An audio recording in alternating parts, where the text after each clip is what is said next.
Hi hello ಎಲ್ರಿಗೂ ನಮಸ್ಕಾರ. ಭಾಗ್ಯಲಕ್ಷ್ಮಿ ಇವತ್ತಿನ ಸಂಚಿಕೆಯಲ್ಲಿ ಏನಾಗುತ್ತೆ ಅಂತ ನೋಡೋಣ. ಶುರುನಲ್ಲಿ ತಾಂಡವ್, ಅಲ್ಲ ಭಾಗ್ಯ, ಈ ಬಿಡ್ಗಾಸಲ್ಲಿ ನೆಕ್ಸ್ಟ್ ಮಂತ್ ನೀನು EMI ಹೇಗೆ ಕಟ್ತೀಯಾ?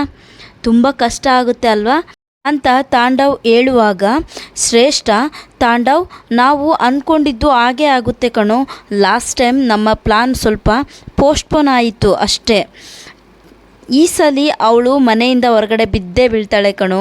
ನಮ್ಮ ಪ್ಲಾನ್ ವರ್ಕೌಟ್ ಆಗುತ್ತೆ ಅಂತ ಹೇಳ್ಬಿಟ್ಟು ತಾಂಡವ್ ಮತ್ತು ಶ್ರೇಷ್ಠ ಜೋರಾಗಿ ನಗೋಕ್ಕೆ ಸ್ಟಾರ್ಟ್ ಮಾಡ್ತಾರೆ. ಆಗ ಭಾಗ್ಯ ಅಲ್ಲಿಂದ ಹೋಗೋಕೆ ಅಂತ ನೋಡ್ತಾಳೆ. ಆಗ ತಾಂಡವ್, ಅಲ್ಲ ಭಾಗ್ಯ ಮೇಡಮ್, ಏನಿದು ದೊಡ್ಡದಾಗಿ ಏನೋ ಒಂದು ಡೈಲಾಗ್ ಹೊಡೆದು ಹೋಗ್ತಿದ್ದೆ, ಇವತ್ತು ಯಾಕೆ ಸುಮ್ಮನೆ ಹೋಗ್ತಾ ಇದ್ದೀಯಾ ಅಂತ ತಾಂಡವ್ ಕೇಳಿದಾಗ ಭಾಗ್ಯ ತಿರುಗಿ ನಿಂತ್ಕೊಂಡು, ತಾಂಡವ್ ಅವರೇ, ದೊಡ್ಡವರು ಒಂದು ಮಾತು ಹೇಳಿದ್ದಾರೆ ಗೊತ್ತಾ, ಕೊಚ್ಚೆ ಮೇಲೆ ಯಾವತ್ತೂ ಕಲ್ಲೆಸಿಬಾರ್ದು ಅಂತ. ಎಸಿದ್ರೆ ಅದು ನಮ್ಮ ಮೇಲೆ ಬೀಳುತ್ತೆ, ಅದಕ್ಕೆ ನಾನು ಸುಮ್ಮನೆ ಹೋಗ್ತಾ ಇದ್ದೀನಿ ಅಂತ ಹೇಳ್ಬಿಟ್ಟು ಭಾಗ್ಯ ಅಲ್ಲಿಂದ ಹೋಗೋಕ್ಕೆ ನೋಡ್ತಾಳೆ. ಶ್ರೇಷ್ಠ ಭಾಗ್ಯಳಿಗೆ ಕೈ ಅಡ್ಡ ಹಿಡಿದು, ಸೋತು ಸುಣ್ಣಾಗಿದ್ರೂ ನಿನ್ನ ದೌಲತ್ ಮಾತ್ರ ಬಿಟ್ಟಿಲ್ಲ ಅಲ್ವಾ ನೀನು ಅಂತ ಶ್ರೇಷ್ಠ ಹೇಳಿದಾಗ ತಾಂಡವ್, ಭಾಗ್ಯ ತುಂಬಾ ಕಷ್ಟಪಡ್ತಾ ಇದೀಯಾ, ನರ್ಕ ಅನುಭವಿಸ್ತಿದ್ಯಾ, ಇವಾಗಲಾದರೂ ಹೇಳ್ತಿದ್ದೀನಿ ಕೇಳು, ನನ್ನ ಮುಂದೆ ಕೈ ಮುಗಿದು ಬೇಡ್ಕೊ, ತಪ್ಪಾಯಿತು ಅಂತ, ನಾನು ಇಮ್ಮಿಡಿಯೇಟಾಗಿ ನಿನಗೆ ಹೆಲ್ಪ್ ಮಾಡ್ತೀನಿ ಅಂತ ತಾಂಡವ್ ಹೇಳ್ತಾರೆ. ಭಾಗ್ಯ ಅದನ್ನು ಕೇಳಿಸ್ಕೊಂಡು ಜೋರಾಗಿ ನಗೋಕ್ಕೆ ಸ್ಟಾರ್ಟ್ ಮಾಡ್ತಾಳೆ. ಎಮ್ಮೆ, ಯಾಕೇನಾಗ್ತಾ ಇದೆಯಾ ಅಂತ ತಾಂಡವ್ ಕೋಪದಿಂದ ಕೇಳಿದಾಗ ಭಾಗ್ಯ, ಅಲ್ಲ ತಾಂಡವ್ ಅವರೇ, ತುಂಬ ಚೆನ್ನಾಗಿ ಜೋಕ್ ಮಾಡ್ತಾ ಇದ್ರಲ್ಲ, ಅದಕ್ಕೆ ನಗು ಬಂತು. ಏನಂದರೆ ನೀವು, ನಾನು ನಿಮ್ಮ ಮುಂದೆ ಕೈ ಮುಗಿದು ಬೇಡ್ಕೊಳ್ಬೇಕಾ? ಚೆನ್ನಾಗಿದೆ, ತುಂಬ ಚೆನ್ನಾಗಿದೆ. ಜೋಕ್ ಬೇಕಾದರೆ ನಿಮ್ಮ ಹೆಂಡ್ತಿನ ಕೇಳಿ ಅಲ್ವಾ ಶ್ರೇಷ್ಠ ಅವರೇ, ನಿಮ್ಮ ಯಜಮಾನ್ರು ತುಂಬ ಚೆನ್ನಾಗಿ ಜೋಕ್ ಮಾಡ್ತಾರೆ, ನಗಲೇಬೇಕು ಅದಕ್ಕೆ ಅಂತ ಹೇಳ್ಬಿಟ್ಟು ಭಾಗ್ಯ ಅಲ್ಲಿಂದ ಹೋಗ್ತಾಳೆ. ಆಗ ತಾಂಡವ್, ಹೋಗು, ನಿನ್ನ ಕೈಯಲ್ಲಿ ಬರೀ ಈ ಥರ ಮಾತಾಡೋದಕ್ಕಷ್ಟೇ ಸಾಧ್ಯ, ಬೇರೇನು ಮಾಡೋಕ್ಕಾಗಲ್ಲ. ಏನು ಜೀವನ ಅಂದರೆ ಅಡುಗೆ ಮನೆಯಲ್ಲಿ ಸೌಟ್ ಅಲ್ಲಾಡಿಸಿದಷ್ಟು ಈಸಿ ಅಂತ ಅಂದ್ಕೊಂಡಿದ್ದೀಯಾ ಅಂತ ತಾಂಡವ್ ಹೇಳಿದಾಗ ಭಾಗ್ಯ ಅಲ್ಲೇ ನಿಂತ್ಕೊಂಡು ತಾಂಡವ್ ಹೇಳಿರೋ ಮಾತನ್ನು ಕೇಳಿಸ್ಕೊಳ್ತಾಳೆ. ಆಗ ಒಂದು ದಿನ ಆ ಹುಡುಗ, ಅಕ್ಕ, ನಿಮ್ಮ ಅಡುಗೆನ ವರ್ಣಿಸೋಕೆ ಪದಗಳೇ ಇಲ್ಲ ಅಕ್ಕ, ನಮ್ಮ ಹಾಸ್ಟೆಲ್ ಹುಡುಗರೆಲ್ಲ ಇಂಥ ಊಟ ಸಿಕ್ಕಿದ್ರೆ ಕೈ ಚಪ್ಪರಿಸಿಕೊಂಡು ಊಟ ಮಾಡ್ತಾರೆ ಅಂತ ತನ್ನ ಫ್ರೆಂಡ್ಸ್ ಹೇಳಿದ್ನೆಲ್ಲ ನೆನೆಸ್ಕೊಳ್ತಾಳೆ ಭಾಗ್ಯ. ನಂತರ ಭಾಗ್ಯಳಿಗೆ ಹೊಸ ಬಿಸ್ನೆಸ್ ಐಡಿಯಾ ಸಿಗುತ್ತೆ. ಆಗ ತುಂಬ ಖುಷಿಯಿಂದ ಮತ್ತೆ ತಾಂಡವ್ ಹತ್ರ ವಾಪಸ್ ಬಂದು, ತಾಂಡವ್ ಅವರೇ, ತುಂಬ ಥ್ಯಾಂಕ್ಸ್ ನಿಮ್ಮ ಹೆಲ್ಪ್ಗೆ ಅಂತ ಭಾಗ್ಯ ಹೇಳಿದಾಗ ತಾಂಡವ್, ನಿನಗೇನಾದರೂ ತಲೆ ಕೆಟ್ಟಿದೆಯಾ, ನನಗ್ಯಾಕೆ ಥ್ಯಾಂಕ್ಸ್ ಹೇಳ್ತಿದ್ಯಾ ಅಂತ ಕೇಳ್ತಾನೆ. ಆಗ ಭಾಗ್ಯ, ನೀವೇ ಅಂದ್ವಾ ನನಗೆ ಹೇಳಿದ್ದು. ಭಾಗ್ಯ ಬರೀ ಮಾತಾಡ್ತಾಳೆ, ಅವಳ ಕೈಯಲ್ಲಿ ಏನೂ ಆಗಲ್ಲ ಅಂತ. ಈ ತುಂಬಾ ಥ್ಯಾಂಕ್ಸ್ ಅಂತ ಹೇಳ್ಬಿಟ್ಟು ತಾಂಡವ್ ಮತ್ತು ಶ್ರೇಷ್ಠನ ಗುರಾಯಿಸ್ಕೊಂಡು ಭಾಗ್ಯ ಅಲ್ಲಿಂದ ಹೊರಟೋಗ್ತಾಳೆ. ಈ ಕಡೆ ತಾಂಡವ್ ಕೋಪ ಮಾಡಿಕೊಂಡು ಸಿಕ್ಕಿದ್ನೆಲ್ಲ ಕಾಲಲ್ಲಿ ಒದೆಯೋಕ್ಕೆ ಶುರು ಮಾಡ್ತಾನೆ. ಇನ್ನೊಂದು ಕಡೆ ತನ್ವಿ ನಡ್ಕೊಂಡು ಹೋಗ್ತಿರುವಾಗ ಅವಳ ಫ್ರೆಂಡ್ಸ್ ಎಲ್ಲ ಒಂದು ಕಡೆ ಕುತ್ಕೊಂಡು ಮಾತಾಡ್ತಾ ಇರ್ತಾರೆ.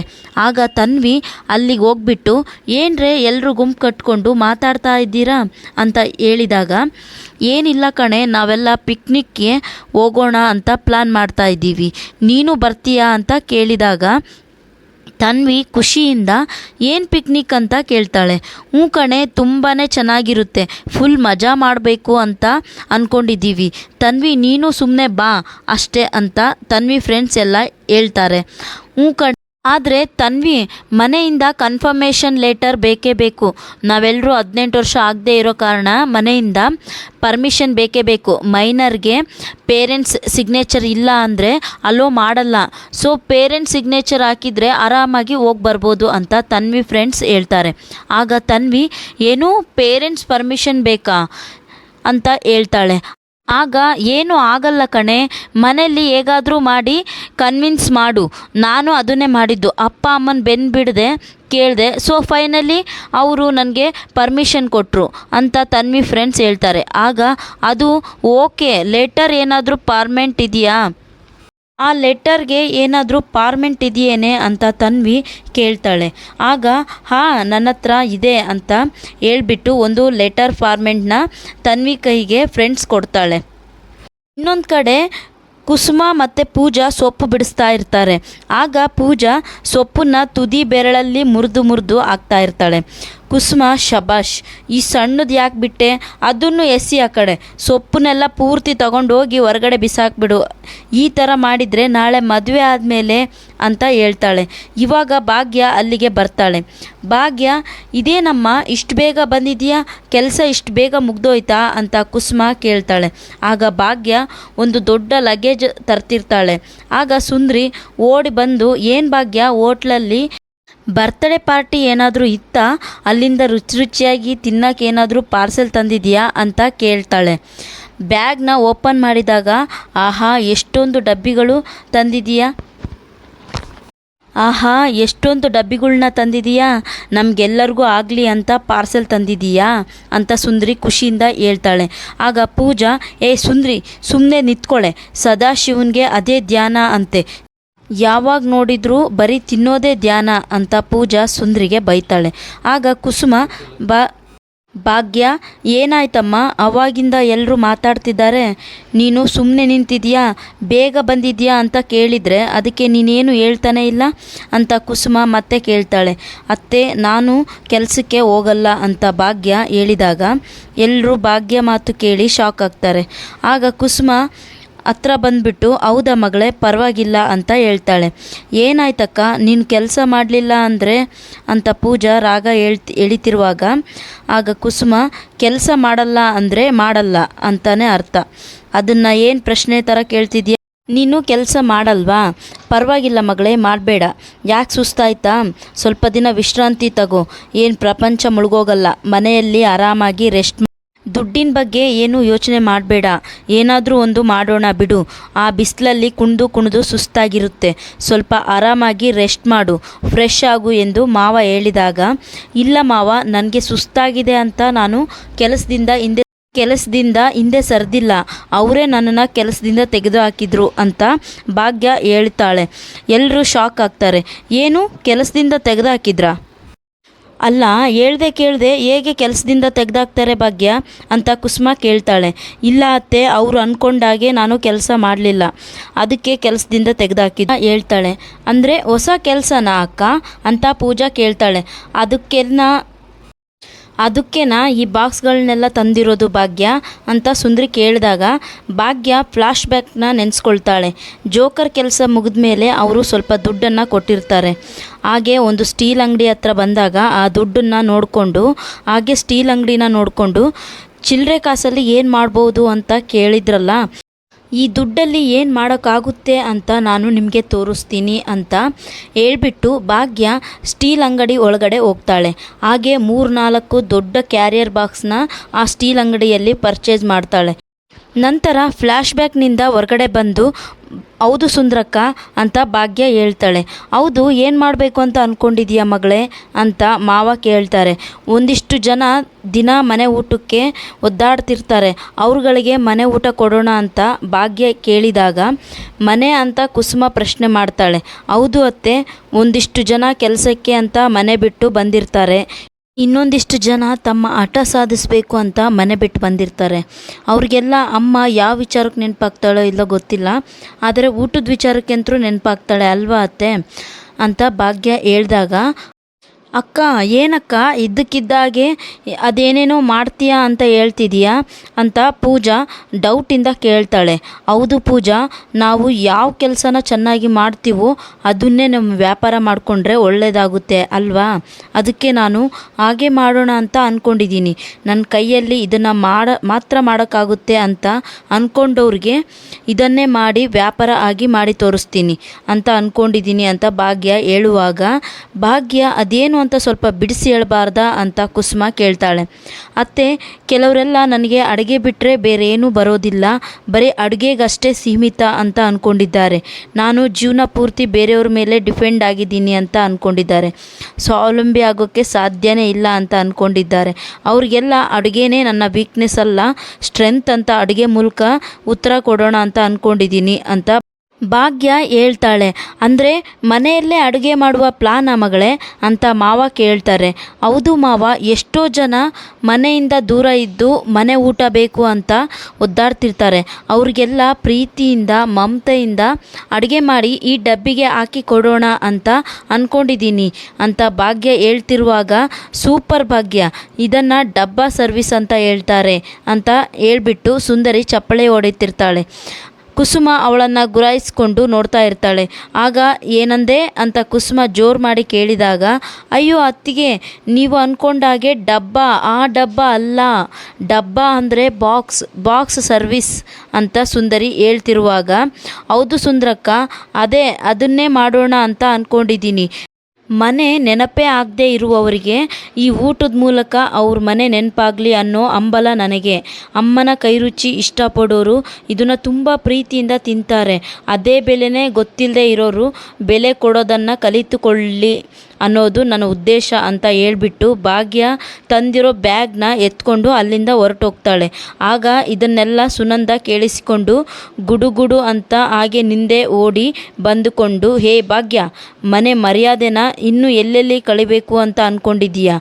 ಅಲ್ಲ ಕಣೆ, ನೀನು ಏನಂತ ಅಂದ್ಕೊಂಡಿದ್ದೀಯಾ ಅಂತ ಸುನಂದ ಹೇಳ್ತಿರುವಾಗ, ಅಮ್ಮ ಯಾವಾಗ ಬಂದೆ ಅಮ್ಮ ಅಂತ ಭಾಗ್ಯ ತನ್ನ ಕೆಲಸ ತಾನು ಮಾಡ್ತಾನೆ ಇರ್ತಾಳೆ.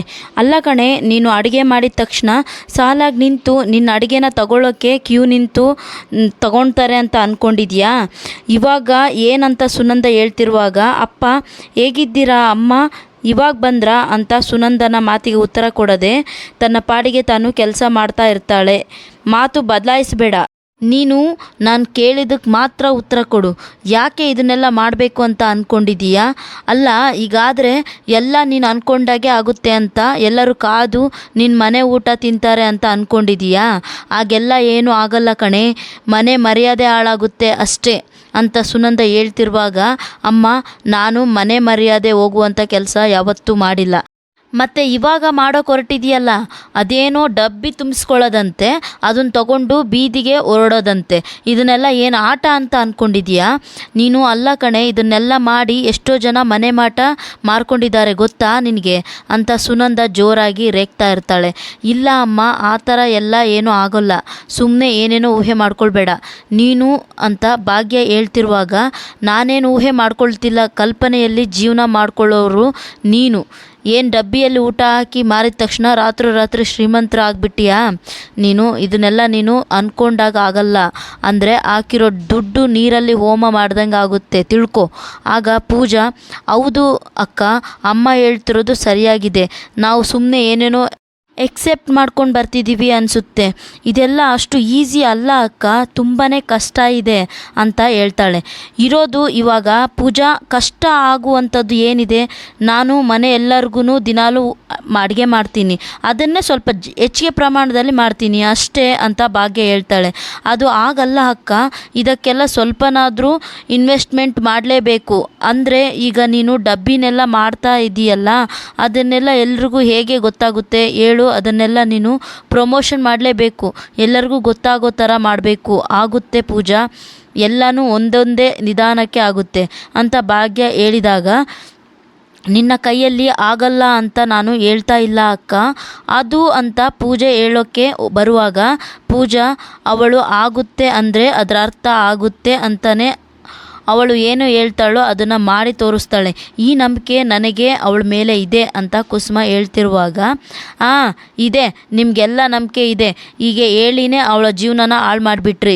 ಇವಳಿಗೆ ಹೀಗೆ ಹೇಳಿ ಗಾಳಿ ತುಂಬಿಸಿ ಉಬ್ಬಿಸಿದ್ದಕ್ಕೆ ಅದಕ್ಕೆ ಅವಳು ತಾನು ಏನೇ ಮಾಡಿದರೂ ಒಳ್ಳೆಯದಾಗುತ್ತೆ, ಅದನ್ನೇ ಇವಳು ದೊಡ್ಡ ಸಾಧನೆ ಅಂತ ಅಂದ್ಕೊಂಡ್ಬಿಟ್ಟಿದ್ದಾಳೆ ಅಂತ ಸುನಂದ ಹೇಳ್ತಿರುವಾಗ, ಬರೀ ಅಂದ್ಕೊಳ್ಳೋದು ಅಷ್ಟೇ ಅಲ್ಲ ಸುನಂದ, ಅವಳು ಮಾಡೇ ಮಾಡ್ತಾಳೆ, ನೋಡ್ತಾ ಇರಿ, ಈ ವಿಷಯದಲ್ಲಿ ಅವಳು ದೊಡ್ಡ ಸಾಧನೆ ಮಾಡೇ ಮಾಡ್ತಾಳೆ ಅಂತ ಕುಸುಮ ಹೇಳ್ತಿರುವಾಗ, ಮಾಡ್ತಾಳೆ, ನಿಮ್ಮ ಸೊಸೆ ಭಿಕ್ಷೆ ಎತ್ತಿ ಹೋದ್ರೂ ಹೋಗು ಭಾಗ್ಯ, ಹೋಗಿ ಭಿಕ್ಷೆ ಎತ್ತು, ನಿನ್ನ ಹಿಂದೆ ನಾನಿದ್ದೀನಿ, ಅದರಲ್ಲೂ ಒಂದು ಸಾಧನೆ ಮಾಡು ಅಂತ ಹೇಳ್ತಾರೆ ಅಂತ ಸುನಂದ ಹೇಳ್ತಿರುವಾಗ, ಅಮ್ಮ ಏನಮ್ಮ ಇದು ಬಾಯಿ ಬಂದಂಗೆಲ್ಲ ಮಾತಾಡ್ತಿದ್ದೀಯಲ್ಲ, ನಾನು ನಿನಗೆ ಹೇಗೆ ಮಗಳು ಅವರಿಗೂ ಹಾಗೆ ಸೊಸೆ. ನಿನಗೆ ನನ್ನ ಮೇಲೆ ಎಷ್ಟು ಪ್ರೀತಿ ಜವಾಬ್ದಾರಿ ಇದೆಯೋ ಹಾಗೆ ಅವರಿಗೂ ಕೂಡ ನನ್ನ ಮೇಲೆ ಪ್ರೀತಿ ಜವಾಬ್ದಾರಿ ಅನ್ನೋದು ಇದೆ ಅಮ್ಮ ಸಾರಿ ಅಮ್ಮ, ನಾನು ನಿನ್ನ ಮೇಲೆ ಕೂಗಲು ಬರೆದಿತ್ತು, ಸಾರಿ ಅಮ್ಮ. ಇಲ್ಲಿ ನೋಡಮ್ಮ, ನಾನು ಸೋಲ್ತೀನಿ ಅನ್ನೋ ಭಯ ನನಗೆ ಒಂದು ಚೂರು ಇಲ್ಲ. ಯಾಕೆ ಹೇಳು? ಯಾಕಂದರೆ ನೀವೆಲ್ಲರೂ ನನ್ನ ಜೊತೆಗಿದ್ದೀರಿ. ಆದರೆ ನಾಳೆ ದಿನ ನಾನು ಏನು ಪ್ರಯತ್ನ ಮಾಡದೇನೆ ಸೋತು ಹೋದರೆ ಅದು ನನಗೆ ತುಂಬಾ ಬೇಜಾರಾಗುತ್ತೆ ಅಮ್ಮ. ನೋಡು, ಇದರಲ್ಲಿ ನಾನು ಗೆಲ್ತೀನಿ ಅನ್ನೋ ಧೈರ್ಯ ನನಗಿದೆ ಅಂತ ಭಾಗ್ಯ ಹೇಳ್ತಾಳೆ. ಆಗ ಸುನಂದ ಅವರೇ, ನನಗೂ ಆ ನಂಬಿಕೆ ಇದೆ. ಭಾಗ್ಯ ಛಲಗಾರ್ತಿ ಅಂದ್ಕೊಂಡಿದ್ದು ಸಾಧನೆ ಮಾಡದೆ ಬಿಡೋದಿಲ್ಲ ಅವಳು ಅಂತ ಧರ್ಮ ಹೇಳ್ತಾರೆ. ಆಗ ಮತ್ತೆ ಸುನಂದ, ಇವಳು ನೀವು ಹೇಳಿದ್ದು ಕೇಳಿಸ್ಕೊಂಡೇ ತಾನು ಮಾಡಿದ್ದು ಸರಿ ಅಂತ ಅಂದ್ಕೊಂಡ್ಬಿಟ್ಟಿದ್ದಾಳೆ. ಅಲ್ಲ, ಇವಳು ಏನೇ ಹೇಳಿದ್ರು ಎಲ್ಲದಕ್ಕೂ ಹ್ಞೂ ಅಂತ ತಲೆ ಅಳ್ಳಾಡಿಸ್ತಿರಲ್ಲ, ಅದಕ್ಕೆ ಅಂತ ಇಂಥ ಪರಿಸ್ಥಿತಿ ಇವಳಿಗೆ ಬಂದಿರೋದು ಇವತ್ತು ಅಂತ ಸುನಂದ ಗೊಳೋ ಅಂತ ಅಳೋಕ್ಕೆ ಶುರು ಮಾಡ್ತಾರೆ. ಆಗ ಸುಂದ್ರಕ್ಕ, ಎಲ್ಲದಕ್ಕೂ ಯಾಕೆ ನೀವು ಗಡಿಬಿಡಿ ಮಾಡ್ತೀರಾ? ಮ್ಯಾಚ್ ಶುರು ಆಗೋದಕ್ಕಿಂತ ಮುಂಚೆನೇ ಕಾಮೆಂಟ್ರಿ ಕೊಡ್ತಾ ಇದ್ದೀರಾ, ಸ್ವಲ್ಪ ತಾಳ್ಮೆ ಇರಲಿ ಅಂತ ಸುಂದ್ರಿ ಹೇಳ್ತಾಳೆ. ಸರಿಯಾಗಿ ಹೇಳ್ದೆ ಸುಂದ್ರಿ, ನಮ್ಮ ಭಾಗ್ಯ ಅಡುಗೆಯಲ್ಲಿ ಎತ್ತಿದ ಕೈ. ಅದೇ ವ್ಯಾಪಾರ ಶುರು ಮಾಡಿದರೆ ಸುಮ್ಮನೆನಾ? ಗೆಲ್ತಾಳೆ, ಸಂಶಯನೇ ಇಲ್ಲ ಅಂತ ಕುಸುಮ ಹೇಳ್ತಿರುವಾಗ, ಖಂಡಿತ ಆಗುತ್ತೆ ಅತ್ತೆ, ನಾನು ಆ ಪ್ರಯತ್ನನ ಮಾಡೇ ಮಾಡ್ತೀನಿ ಅಂತ ಭಾಗ್ಯ ಹೇಳ್ತಾಳೆ. ನಾನು ಏನೇ ಹೇಳಿದರೂ ನಿಮಗೆ ಅರ್ಥ ಆಗಲ್ಲ ಬಿಡಿ, ನಿಮ್ಮ ಹಠನೇ ನಿಮಗೆ ಜಾಸ್ತಿ ಆಯಿತು ಅಲ್ವಾ? ಬಾವಿಗೆ ಬೀಳಬೇಡಿ, ಆಳ ಇದೆ ಅಂತ ಹೇಳ್ಬಹುದು, ಹಾಗೆ ಬಿದ್ದು ನೋಡ್ತೀನಿ ಅನ್ನೋರಿಗೆ ಏನು ಹೇಳೋಕ್ಕಾಗುತ್ತೆ ಅಂತ ಹೇಳ್ಬಿಟ್ಟು ಸುನಂದ ಕೋಪ ಮಾಡಿಕೊಂಡು ಅಲ್ಲಿಂದ ಹೊರಟೋಗ್ತಾಳೆ. ನಂತರ ಕುಸುಮ ಬಂದುಬಿಟ್ಟು, ಇಲ್ಲಿ ನೋಡು ಭಾಗ್ಯ, ಸುನಂದ ಹೊರಟು ಅನ್ನೋದನ್ನು ನಾನು ಹೇಳಿ ನೀನು ತಿಳ್ಕೊಬೇಕಾಗಿಲ್ಲ. ನಿಮ್ಮ ಅಮ್ಮ ಅವರ ಮಾತಷ್ಟೇ ಹೊರಟು, ಮಗಳಿಗೆ ಒಳ್ಳೆಯದಾಗಲಿ ಅನ್ನೋ ಉದ್ದೇಶ ಬಿಟ್ಟರೆ ಬೇರೆ ಏನೂ ಇಲ್ಲ. ಆಮೇಲೆ ಸುನಂದ ನಿನ್ನ ಜೊತೆಗೆ ಇರಲಿಲ್ಲ ಅಂದ್ರೂ ಅಮ್ಮನ ಸ್ಥಾನದಲ್ಲಿ ನಿಂತು ನಾನು ಯಾವಾಗಲೂ ನಿನ್ನ ಜೊತೆ ಇರ್ತೀನಿ. ಮಾಡು, ಏನೇನು ಮಾಡಬೇಕು ಅಂತ ಅಂದ್ಕೊಂಡಿದೆಯೋ ಧೈರ್ಯವಾಗಿ ಮಾಡು ಅಂತ ಕುಸುಮ ಹೇಳಿದಾಗ, ಖಂಡಿತ ಅತ್ತೆ, ನಿಮಗೋಸ್ಕರ ಮಾಡ್ತೀನಿ, ಚೆನ್ನಾಗಿ ಮಾಡ್ತೀನಿ, ತುಂಬಾ ಚೆನ್ನಾಗಿ ಮಾಡ್ತೀನಿ ಅಂತ ಭಾಗ್ಯ ಹೇಳಿದಾಗ, ಬೇಷ್ ಮಗಳೇ ಅಂತ ಕುಸುಮ ಅವಳು ಬೆನ್ನು ತಟ್ಟಿ ಹೇಳ್ತಾರೆ. ನಂತರ ಕುಸುಮ ಭಾಗ್ಯನಿಗೆ ಶೇಕ್ ಹ್ಯಾಂಡ್ ಮಾಡಿ ನಗ್ತಾ ಇರ್ತಾರೆ. ಇಲ್ಲಿಗೆ ಈ ಸಂಚಿಕೆ ಮುಗಿಯುತ್ತೆ. ಮುಂದಿನ ಸಂಚಿಕೆನ ನಾವು ಮುಂದಿನ ವಿಡಿಯೋದಲ್ಲಿ ನೋಡೋಣ.